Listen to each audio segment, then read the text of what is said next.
Jose K മാണിയുടെയും അദ്ദേഹത്തിൻ്റെ രാഷ്ട്രീയ പ്രസ്ഥാനമായ Kerala Congress എമ്മിൻ്റെയും UDF പുനഃപ്രവേശനവുമായി ബന്ധപ്പെട്ടിട്ടുള്ള വാർത്തകളാണ് കേരള രാഷ്ട്രീയത്തിൽ ഇന്നത്തെ ഒരു ചൂടുപിടിച്ച ചർച്ച. മനോരമ ന്യൂസാണ് ഈ വാർത്ത ആദ്യമായി പുറത്തുവിട്ടത്. ജോസ് കെ മാണി ഇത് നിഷേധിച്ചുകൊണ്ട് ഫേസ്ബുക്ക് കുറിപ്പും പങ്കുവച്ചിട്ടുണ്ട്. എന്നിരുന്നാലും സഭാ അധ്യക്ഷന്മാരുടെയും മുസ്ലിം ലീഗിൻ്റെയും മധ്യസ്ഥതയിൽ ഇത്തരത്തിലുള്ള ചർച്ചകൾ നിരവധി വട്ടം നടന്നു എന്ന് തന്നെയാണ് കേരള കോൺഗ്രസ് വൃത്തങ്ങളിൽ നിന്നും മനസ്സിലാക്കാൻ സാധിക്കുന്നത്. ഒരുപക്ഷെ ഇത് ഇടതുമുന്നണിയിലെ തങ്ങളുടെ വിലപേശൽ ശക്തി വർദ്ധിപ്പിക്കുവാനുള്ള കേരള കോൺഗ്രസിന്റെ ഒരു രാഷ്ട്രീയ നീക്കം കൂടിയാവാം.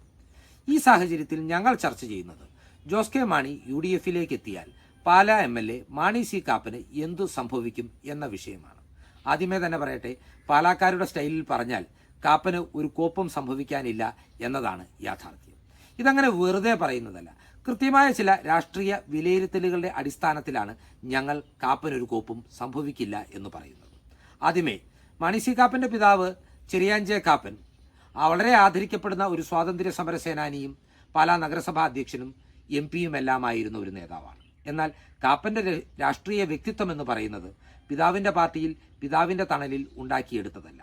അതൊരു സുപ്രഭാതത്തിൽ നൂലിന്മേൽ കെട്ടിയിറക്കിപ്പെട്ട് രൂപപ്പെട്ട ഒരു രാഷ്ട്രീയ വ്യക്തിത്വവുമല്ല. നേരെ മറിച്ച് 2006-ലും 2011-ലും 2016-ലും KM മാണിയോട് നേരിട്ട് മത്സരിക്കുകയും 23,000-ൽ നിന്ന് മാണിയുടെ ഭൂരിപക്ഷം 7,000-ലേക്കും 5,000-ലേക്കും 4,000-ലേക്കും കുറച്ചുകൊണ്ടുവന്ന ശക്തമായ രാഷ്ട്രീയ പോരാട്ടങ്ങൾ നയിക്കുകയും ചെയ്തതാണ് മാണി സി കാപ്പൻ്റെ രാഷ്ട്രീയ പാരമ്പര്യത്തിൻ്റെ അടിസ്ഥാനം. പിന്നീട് KM മാണിയുടെ മരണശേഷം 2019-ൽ നടന്ന ഉപതെരഞ്ഞെടുപ്പിലാണ് മാണി സി കാപ്പൻ ആദ്യമായി പാലായിൽ നിന്ന് വിജയിച്ച് MLA ആകുന്നത്. 2,900-ഓളം വോട്ടുകൾ, ഏകദേശം 3,000 വോട്ടുകളുടെ ഭൂരിപക്ഷത്തിലായിരുന്നു മാണി സി കാപ്പൻ്റെ കന്നി വിജയം. എന്നാൽ ഈ വിജയത്തിന് ഏറെ തിളക്കമുണ്ട്. കാരണം അന്ന് നിലനിന്നിരുന്ന രാഷ്ട്രീയ അന്തരീക്ഷം എന്ന് പറയുന്നത് UDFന് ഏറെ അനുകൂലമായിരുന്നു. തൊട്ടു മുമ്പ് നടന്ന പാർലമെന്റ് തെരഞ്ഞെടുപ്പിൽ സംസ്ഥാനത്തെ 20 സീറ്റുകളിൽ 19 സീറ്റുകളും UDF വിജയിച്ചു നിൽക്കുകയായിരുന്നു. KM മാണിയുടെ മരണം മൂലമുണ്ടായ സഹതാപ തരംഗം പാലായിൽ നിലനിൽക്കുന്നുണ്ടായിരുന്നു. എല്ലാത്തിലും ഉപരിയായി ശബരിമല പ്രക്ഷോഭത്തിന്റെ അലയൊലികൾ അന്തരീക്ഷത്തിൽ സജീവമായിരുന്നു. ഇത്രയും പ്രതികൂല ഘടകങ്ങളെ അതിജീവിച്ചുകൊണ്ടാണ് LDF സ്ഥാനാർത്ഥിയായി UDFന്റെ കേരള കോൺഗ്രസിന്റെ സ്ഥാനാർത്ഥിയായ ജോസ് ടോമിനെ 3,000-ഓളം വോട്ടുകൾക്ക് പരാജയപ്പെടുത്തി കാപ്പൻ നിയമസഭയിലെത്തുന്നത്. പിന്നീട് 2021 ആയപ്പോഴേക്കും രാഷ്ട്രീയ ചിത്രം മാറിമറിഞ്ഞു.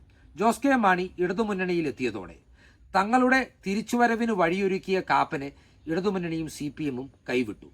UDF കാപ്പന് രാഷ്ട്രീയ അഭയം നൽകുകയും UDF സ്ഥാനാർത്ഥിയായി മാണി സി കാപ്പനും LDF സ്ഥാനാർത്ഥിയായി ജോസ് കെ മാണിയും നേരിട്ടാണ് 2021-ലെ നിയമസഭാ പൊതു തെരഞ്ഞെടുപ്പിൽ ഏറ്റുമുട്ടിയത്. വളരെ തിളക്കമാർന്ന ഒരു വിജയം, അതായത് 15,300-ലധികം വോട്ടുകളുടെ ഭൂരിപക്ഷത്തിലാണ് ജോസ് കെ മാണിയെ പരാജയപ്പെടുത്തി മാണി സി കാപ്പൻ 2ാം വട്ടം പാലായുടെ MLA ആകുന്നത്. ഇവിടുത്തെ രാഷ്ട്രീയ അന്തരീക്ഷവും മാണി സി കാപ്പന് പ്രതികൂലമായിരുന്നു. കേരളത്തിൻ്റെ ചരിത്രത്തിൽ ആദ്യമായി തന്നെ ഒരു സർക്കാരിനെ തുടർ ഭരണത്തിലേറ്റുന്ന ഒരു തെരഞ്ഞെടുപ്പ് വിധിയാണ് പുറത്തു വന്നത്. LDF മുൻ തവണ ഉണ്ടായിരുന്നതിനേക്കാൾ സീറ്റെണ്ണം വർദ്ധിപ്പിച്ചാണ് പിണറായി വിജയന്റെ നേതൃത്വത്തിൽ 2ാം സർക്കാർ ഉറപ്പാക്കിയത്. കോട്ടയം ജില്ലയുടെ കാര്യം പരിഗണിക്കുകയായിരുന്നെങ്കിൽ കോട്ടയത്ത് 2021-ലെ നിയമസഭാ പൊതുതെരഞ്ഞെടുപ്പിൽ UDFന് ആകെ 4 സീറ്റുകളാണ് ലഭിച്ചത്. ഉമ്മൻചാണ്ടിയുടെ പുതുപ്പള്ളി, തിരുവഞ്ചൂർ രാധാകൃഷ്ണന്റെ കോട്ടയം, മോൻസ് ജോസഫിന്റെ കടുത്തുരുത്തി, മാണി സി കാപ്പൻ വിജയിച്ച പാല. ഇതിൽ ആദ്യത്തെ 3 സീറ്റുകളും UDFന്റെ സിറ്റിംഗ് സീറ്റുകളായിരുന്നെങ്കിൽ LDFിൽ നിന്ന് കോട്ടയം ജില്ലയിൽ UDF പിടിച്ചെടുത്ത ഏക സീറ്റ് പാലായായിരുന്നു. അതുപോലെ തന്നെ 2016-ലെ പൊതു തെരഞ്ഞെടുപ്പിനെ അപേക്ഷിച്ച് നാം ഭൂരിപക്ഷം വിലയിരുത്തുകയാണെങ്കിൽ പുതുപ്പള്ളിയിലും കോട്ടയത്തും കടുത്തുരുത്തിയിലും വലിയ അളവിൽ UDF സ്ഥാനാർത്ഥികളുടെ ഭൂരിപക്ഷം കുറഞ്ഞപ്പോൾ പാലായിലേക്ക് എത്തുമ്പോൾ കാര്യങ്ങൾ വ്യത്യസ്തമാണ്. 2016-ൽ 4,000-ലധികം ഭൂരിപക്ഷത്തിലാണ് UDF സ്ഥാനാർത്ഥിയായി KM മാണി വിജയിച്ചതെങ്കിൽ 2021-ൽ 15,000-ലധികം ഭൂരിപക്ഷത്തിലാണ് മാണി സി കാപ്പൻ UDFന് വേണ്ടി മണ്ഡലം പിടിച്ചെടുത്തത്. 2019-മായി താരതമ്യം ചെയ്യുമ്പോൾ ഏകദേശം 5 മടങ്ങാണ് അദ്ദേഹത്തിൻ്റെ സ്വന്തം ഭൂരിപക്ഷം വർദ്ധിച്ചത്. ഇത്രയെല്ലാം രാഷ്ട്രീയ സാഹചര്യങ്ങൾ വിലയിരുത്തിക്കൊണ്ട് ഒരു കാര്യം വ്യക്തമായി പറയാൻ സാധിക്കും.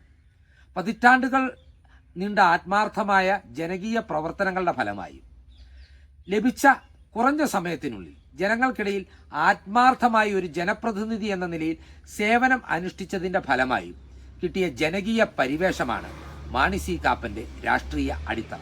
അദ്ദേഹത്തിൻ്റെ വ്യക്തിപ്രഭാവം തന്നെയാണ് ഒരു പരിധിവരെ രാഷ്ട്രീയ മുന്നണികളുടെയും രാഷ്ട്രീയ പാർട്ടികളുടെയും ഭേദമില്ലാതെ അദ്ദേഹത്തെ തിരഞ്ഞെടുക്കുവാൻ പാലാക്കാരെ പ്രേരിപ്പിക്കുന്നത്. അതുകൊണ്ട് ഒരിക്കൽ കൂടി പറയുന്നു, ജോസ് UDFിലേക്ക് എത്തിയാലും കാപ്പനൊരു കോപ്പും സംഭവിക്കുകയില്ല. ഇത്രയും പറഞ്ഞുകൊണ്ട് ഈ ചിന്തകൾ നിങ്ങളുമായി പങ്കുവെച്ചുകൊണ്ട് ഈ വീഡിയോ അവസാനിപ്പിക്കുന്നു. നന്ദി.